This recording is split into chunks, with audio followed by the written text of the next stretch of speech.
ایک دفعہ کا ذکر ہے کہ ایک گاؤں کے کنارے ایک خوبصورت جنگل تھا۔ اس جنگل میں ہر قسم کے جانور رہتے تھے۔ ان میں خرگوش، ہرن، لومڑی اور کوا بھی شامل تھے۔ سب جانور ایک دوسرے کے دوست تھے اور مل جل کر رہتے تھے۔ ایک دن جنگل میں ایک خطرناک شیر آیا۔ وہ بہت بھوکا تھا اور شکار کی تلاش میں تھا۔ جانوروں کو جب شیر کی آمد کا پتہ چلا تو وہ سب ہی بھاگ گئے۔ پریشان ہو گئے۔ انہوں نے مشورہ کیا کہ ہمیں اپنی دوستی کی طاقت سے شیر کا سامنا کرنا چاہیے۔ خرگوش نے ایک منصوبہ بنایا اور سب کو سمجھایا۔ سب جانوروں نے اس منصوبے پر اتفاق کیا اور کام شروع کر دیا۔ اگلے دن شیر نے ایک ہرن کا پیچھا کیا، لیکن ہرن نے دوڑتے ہوئے لومڑی کو اشارہ دیا۔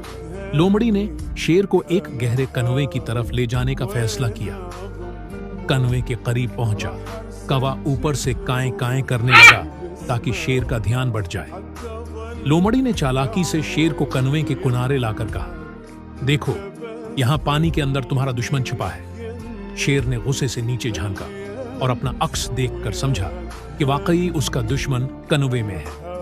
غصے میں آ کر شیر نے کنویں میں چھلانگ لگا دی اور ہمیشہ کے لیے ختم ہو گیا۔ سب جانور خوشی سے جھومنے لگے۔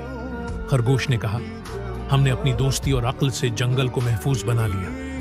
اس دن کے بعد جنگل کے سب جانور مزید مضبوط دوستی کے بندھن میں بندھ گئے اور خوشی سے رہنے لگے۔ سبق: اتحاد میں طاقت ہے اور دوستی ہر مشکل کا حل نکال سکتی ہے۔